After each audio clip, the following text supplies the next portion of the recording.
Нийгэмд аюул тарих, өндөр магадлалтай сэтгцийн хурц өөрчлөлттэй хүмүүс бидний иргэн тойронд хаанч байж болно. Бүр бидний хажуугийн хаалганд амьдардаг зүс таних тэр нэгэн хүм хүртэл сэтгцийн өөрчлөлттэй аюултай нэгэн байхыг үгүйсгэх аргагүй болчихлоо. Энэ удаад Сагамихарагийн алуурчин буюу Сатоши Умимацугийн талаар ярих болно.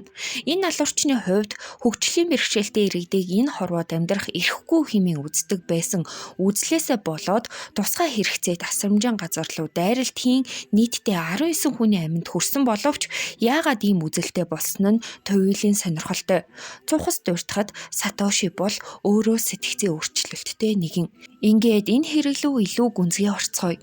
Япон улс Канагава мужи Сагамихара хот 2016 оны 7 дугаар сарын 26-ны өдрийн 1 цаг 37 минут хослол өмсөж ихэд гангалсан Сатоши машинтайгаа Мидори тойрогт ирээд машина байрлуулчаад өөрийнхөө селфи зургийг авсан байдаг. Зураг авч дуусчаад Сатоши хувцас солин малгай хар өмд бодгуулк өмсөж ямар нэгэн зүйлд бэлдэж эхэлсэн. Бид тухтай хувцас сольж өмснөөхөө дараа машинаасаа буун багажнаасаа 5 худаг алах торостой олстой цүнхээ буулган үрээд нэгэн газрыг зорин явсан нь өөрийнх нь ажиллаж байгаад ажилласаа гарсан тусгай хэрэгцээт хүмүүсийн асрамжийн газар байлаа.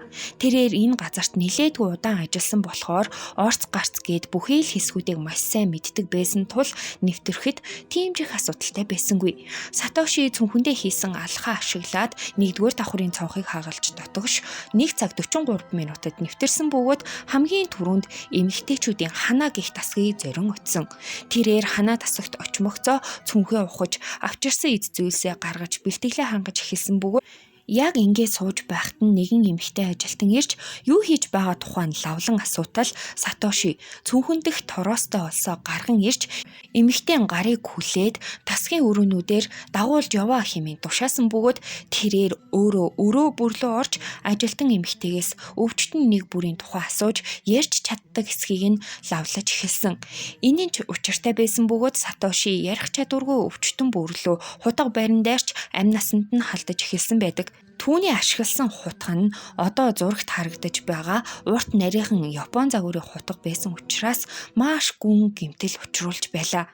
Гэхдээ Сатоши хохирогчдынхоо цээж болон нуруулуу нь хутгалж байсан учраас хутга нь хавирганы ясанд тэглэж үзүүр хэсгээрээ хугарч байсан тул нөөц хутгаа ашиглах шаардлага үүссэн. Сатоши энэ дасагт нийтдээ 5 хүний амьд хүрч 2 хүнийг шархтуулсан байдаг. Харин ажилтан эмэгтэйг шархтуулаагүй бөгөөд өөр тасаг руу явах үедээ амийг нь скотчоор дарж биеийг нь коридорын байруулалд хүлчгээд яваад өгсөн.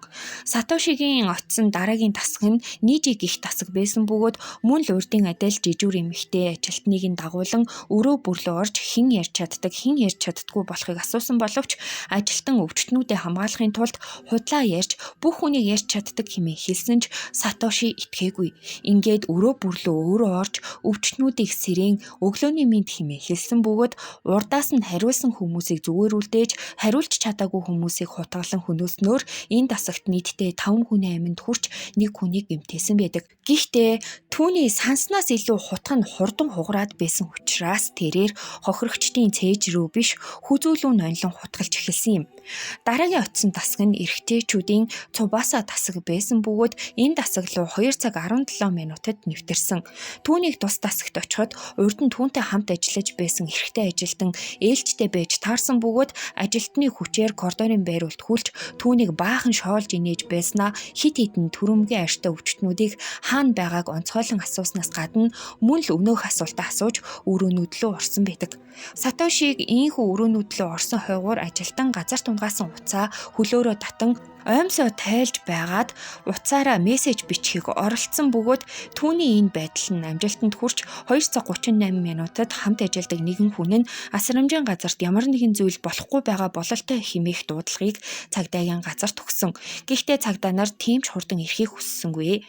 Сатоши Цубаса тасагт 2 хүнийг хөнөөж 2 хүнийг шархтуулсан. Дараагийн очсон тасаг нь Минори тасаг байлаа. Сатоши энэ тасагт ирмэгцээ мөн л ажилтныг нь хүлж компьютерийг нь ашиглан тухайн ээлжинд ажиллаж байгаа бүх ажилтнуудын мэдээллийг хүлээн авч хинч өөрийг нь дийлэх хүч чадалгүй болохыг мэдснээр илүү урам зоригтойгоор ажилдаа орсон. Ингээд Минори тасагт 7 хүнийг гэмтээж, Ибуки тасагт 4 хүнийг хөнөөж 11 хүнийг шархтуулсан. Харин хамгийн сүүлд орсон тасаг нь Субару тасаг байсан бөгөөд 3 хүнийг хөнөөж 1 хүнийг шархтуулсан байдаг. Сатоши ийхүү халдлага хийхдээ ажилчдын амь насанд халтхыг огт завдаагүй бөгөөд Субару тасгийн ажилтан өөрөөс нь айн өөр өрөөлөө орж дотроос түгдсэн байхад хүртэл зүгээр дээ чамааг бол би яахчгүй штэ гэмээр хэлж байсан гэхээр байн яалтчгүй өвчтнүүд байсан юм. Азар энэ зугтаасан ажилтан 2 цаг 45 минутад цагдаагийн газарт дуудлага өгч чадсан байдаг. Гэхдээ Сатоши 2 цаг 48 минутад асрамжийн газраас гараад явчихсан бөгөөд 2 цаг 50 минутад машиндаа эргэн ирж өөрийнхөө Twitter хуудсанд өнөөх хэрэг үйлдэхээс өмнө авахулсан селфи зураг нийтэлж тайлбар дээр нь дэлхийн ертөнц амар амгалан байх болтугай. Үзэгсэлэнд Япон орон хэмээх тайлбарыг бичсэн. Алуурчин халдлагаа хийгээд бүхэл бүтэн 1 цаг 5 минут асрамжийн газарт холихоод гадаа нь суугаад жиргээ нийтэлж байхад хүртэл цагдаа нар нь ирээгүй байсан бөгөөд 3 цагт л хамгийн ихний цагдаа нар асрамжийн төвд ирсэн ээж. Гэтэл яасан гэж алуурчин Сатоши өөрөө арай илүү түргэн ажилчсан бөгөөд 3 цаг 5 минутад өөрөө халдлага үйлдсэн зэвсгүүдээ аваад цагдаагийн газарт хэрэгэ хүлээхээр очсон. Ер нь л шудраг гэмт хэрэгтэн гэх юм уу да. Ард иргэдэг өглөөс сэрэхэд ийм аимшигтай мэдээлэл ухацсан бөгөөд энэ мэдээлэл хаа сайгүй тарсан байх үед Сатошигийн хөршөөд өөрсдийн нүдэрээ түүний зургийг харсан хэрнээл итгэж өгөөгүй. Тэдний мэдхээр Сатоши бол маш тусархуй, найрсаг, нийтэж хичээнгүй, маш сайн залуу байсан болохоор тэр л дээ. Үнэхээр тийм сайн хүн байсан бол яагаад ийм хэрэг хийсэн юм болоо гэдэг асуулт ч бас гарч ирж байгаа байх. Хариултыг нь олохын тулд Сатошигийн талаар байх зэрэг мэдэж авцгаая. Сатоши Умемацу нь 1990 оны 1-р сарын 20-ны өдөр Сагамихара хотод бага сургуулийн багш аав болон манга зураач ээж нарын гэр бүлд мэндэлсэн. Түүний бага насны амьдрал нь ерөөсөө хүнд хэцүү байгаагүй. Сатоши ахлах сургуульд орох хүртлээр онц сурдаг, дуулууртай сайн хүүхэд байсан боловч ахлах сургуульд орсон цагаас эхлэн эрс өөрчлөгдөж болж бүтэхгүй хүүхдүүдтэй нийлэх болсон аж. Ер нь төрөл арилцсан мэтэл аашилж эхэлсэн гэдэг. Гэхдээ хичээгээд хичээлээ хийх юм бол сайн хийдэг хിവэрэ байсан болохоор их сургуульд бол элсэж чадсан бөгөөд их сургуульд бага ангийн багшийн мэрэгчлэр элсэн орж суралцсан. Харамсалтай нь их сургуульд сурч байх үедээ Сатоши нөхцөл байдлаа улам илүү дордуулж хар тамхи хэрэглэх болсон. Энэ асуудлаас болоод аав ээжтэйгээ байнга маргалдах болж улмаар залхсан аав ээж нь хүүгээ гэрт нь ганцаарнгийн үлдээгээд өөрсдөө нүүх шийдвэрийг хүртэл гаргаж байсан ээж. Сатоши мэрэгчлэр ажиллахын тулд төгссөн цагаас хойш л багшлах эрхийн шалгалтанд орсон боловч ерөөсөө тэнцдэггүй байсан болохоор өөр ажил хийхээс өөр аргагүй төрч өөрийнхөө ажиллахыг хүсдэг байсан тусгай хэрэгцээ тасрамжийн төвдөө ажилд орсон байдаг. Түүний найз охины хэлснээр бол тэрээр энэ газарт ажилд ороход үедээ бүр маш их сэтгэл өөдрөг байдаг байсан боловч цаг хугацаа өнгөрхийн хэрээр асрамжийн төвд амьдардаг хүмүүсийг үзэн ядаж эхэлсэн. Гэсэн ч тэрээр энэ газартаа тасралтгүй 4 жил ажилласан бөгөөд ажиллаад байсан нь ч бас учир шалтгаантай байлаа. Тэрээр өвчтнүүдэд тараагддаг мэдрэлийн эмнүүдийг байнга шахуу хулгайлдаг байсан бөгөөд эдгээр эмнүүдээ ашиглан өөрийгөө мансууруулдаг байсан. Хэрвээ энэ газараас гарчих юм бол эдгээр донтсон эмнүүд нь түүнд олдохгүй гэдэг нь угаасаа тодорхой. Тийм ч учраас жигсэн зөвүүцээд л ажиллаад байдаг байв. Яг энэ үзлээсээ болоод Сатоши хөгжлийн бэрхшээлтэй ялангуяа биеэ дагаад өөрийгөө арчлаад аваад явчихж чадахгүй хүмүүсийг амьд явах ирэхгүй хэмээн үзэх болсон төдийгүй ар гэрийнхнийхэн зөвшөөрөлтөөр эвтанац хийх хэрэгтэй хэмээн үзэх болсон. Үүнийгээ ажил хэрэг болгохын тулд ажилласаа гарч 2016 оны 2 дугаар сараас эхлэн Японы төлөөлөгчдийн танхимын дарга руу захидал илгээж өөрийг нь ерөнхий сайдтай уулзуулж өгөөч хэмээн гуйх болсон. Тэрээр захидалтаа хөгжлийн бэрхшээлтэй хүмүүсийг алах нь Япон болон дэлхийн инх тайвны төлөөх зүйл төдийгүй дэлхийн эдийн засагт ач тустай. Дэлхийн 3 дугаар дайн гарахаас урьдчилан сэргийлэх боломжтой зүйлээ хэмээн хүртэл бичсэн байдаг. Гэхдээ ямар ч эрүүл ухаантай хүн зүгээр амьдарч байгаа хүмүүсийг хөнөөх хууль гарга гэд шаардаад явахгүй нь тодорхой учраас Сатоши эдгээр захидлуудаасаа болоод сэтгцийн албатан эмчилгээнд хамрагдаж Хоёр туйлд эмгэгтэй гих уншиг хүлээн авсан.